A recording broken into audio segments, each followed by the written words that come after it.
The Romans lived in a wide variety of homes, depending on whether they were wealthy or poor. The poor lived in cramped apartments in the cities or in small shacks in the country. The rich lived in private homes in the city or large villas in the country.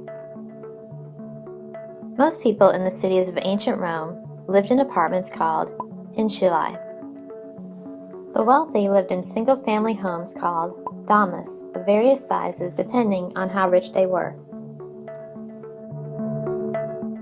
The vast majority of people living in the Roman cities lived in cramped apartment buildings called insulae. Insulae were generally 3 to 5 stories high and housed from 30 to 50 people. The individual apartments usually consisted of 2 small rooms.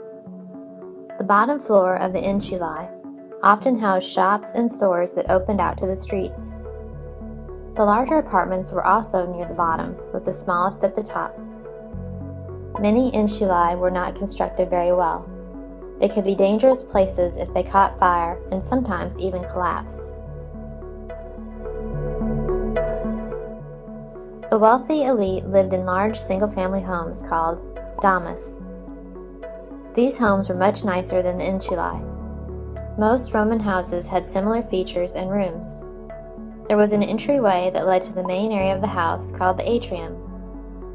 Other rooms such as bedrooms, dining room, and kitchen might be off to the sides of the atrium. Beyond the atrium was the office. In the back of the home was often an open garden.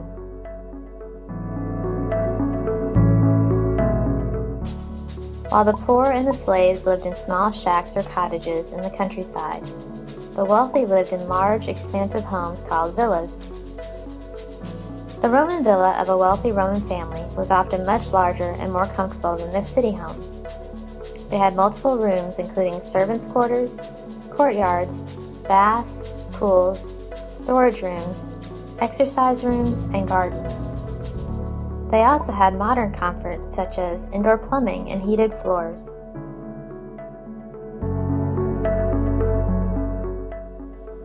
The word insulae means islands in Latin.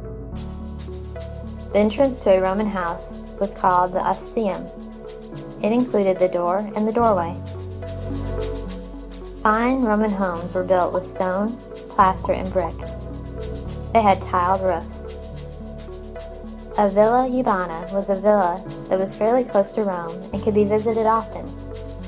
A villa rustica was a villa that was a far distance from Rome and was only visited seasonally.